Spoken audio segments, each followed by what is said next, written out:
Assalamualaikum warahmatullahi wabarakatuh.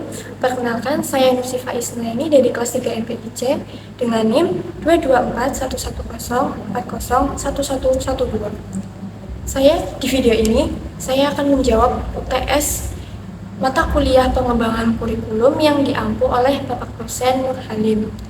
Pertanyaan yang pertama adalah urgensi mata kuliah pengembangan kurikulum bagi saya sebagai calon guru. Urgensi yang pertama yaitu mempersiapkan guru sebagai pengembang kurikulum.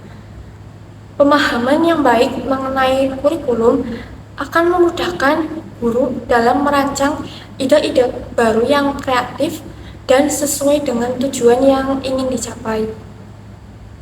Yang kedua yaitu meningkatkan kemampuan guru dalam merancang pembelajaran.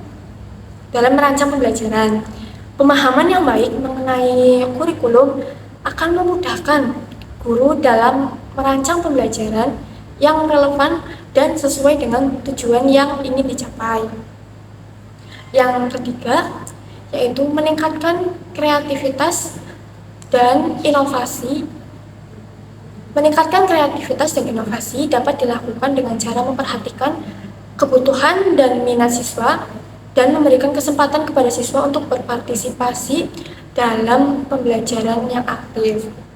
Yang keempat, membantu guru dalam melaksanakan evaluasi. Sebagai guru, hendaknya itu mampu memilih, menyusun, dan melaksanakan evaluasi, baik evaluasi perkembangan, hasil belajar, ataupun untuk menilai apakah pelaksanaan kurikulum berlangsung dengan efisien selama pembelajaran tersebut. Lalu pertanyaan yang kedua yaitu hubungan setiap landasan pengembangan kurikulum dengan komponen kurikulum serta letak prinsip kurikulumnya. Landasan yang pertama adalah landasan filosofis. Landasan filosofis digunakan untuk menentukan tujuan pendidikan dan kurikulum. Tujuan pendidikan dan kurikulum yang ditentukan harus sesuai dengan nilai-nilai yang ada di masyarakat. Landasan ini berhubungan dengan komponen tujuan kurikulum. Yang kedua, landasan psikologis. Alasan psikologis digunakan untuk menentukan isi dan metode pembelajaran yang sesuai dengan karakteristik peserta didik.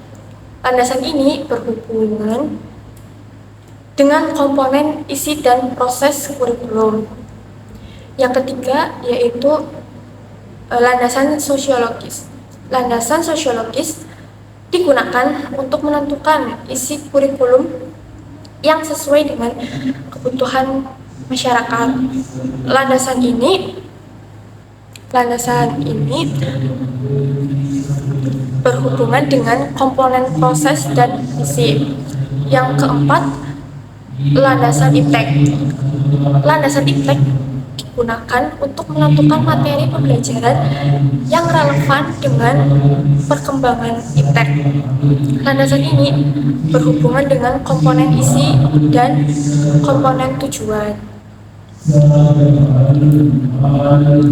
Lalu pertanyaan yang ketiga yaitu pengertian hidden curriculum. Hidden curriculum itu merupakan kurikulum yang tersembunyi dengan mencakup nilai, norma, dan pengetahuan yang telah diperoleh melalui interaksi sosial dan pengalaman di dalam dan di luar ruang kelas, dan bidang kurikulum ini diajarkan secara tidak langsung. Saya akan menjawab poin A. Hidden kurikulum dalam pembelajaran mata kuliah pengembangan kurikulum. Yang pertama, tanggung jawab. Ketika mahasiswa diberikan sebuah tugas dan ujian oleh dosen, mahasiswa tersebut bertanggung jawab dengan menyelesaikan tugas dan ujian sesuai dengan ketentuan dan tingkat waktu yang telah diberikan oleh dosen. Jadi mahasiswa itu harus bertanggung jawab. Yang kedua, norma sopan dan santun. Norma sopan dan santun itu contohnya ketika dosen sedang menjelaskan materi di depan kelas, mahasiswa itu menyimak, mendengarkan, memperhatikan, dan tidak membuat keributan sendiri. Jadi menghargai dosen yang sedang berbicara. Poin yang kedua, hidden kurikulum di kampus, yaitu di luar kelas. Yang pertama ada keterampilan sosial. Keterampilan sosial ini bisa dilakukan melalui kegiatan organisasi atau UKM. Jadi mahasiswa dapat mengembangkan keterampilan sosial seperti kemampuan berkomunikasi dan bekerja sama di organisasi tersebut. Yang kedua, interaksi dan pertemanan antar mahasiswa. Jadi interaksi dan pertemanan antar mahasiswa yang positif dapat memberikan dampak yang positif bagi mahasiswa itu sendiri. Mahasiswa akan nyaman berada di lingkungan universitas karena sudah memiliki interaksi yang positif dengan sesama mahasiswa. Poin yang ketiga, yang C, strategi yang akan saya lakukan ketika saya menjadi guru untuk memunculkan hidden kurikulum sebanyak mungkin. Yang pertama adalah menciptakan lingkungan kelas yang positif dengan menciptakan suasana belajar yang nyaman dan menyenangkan.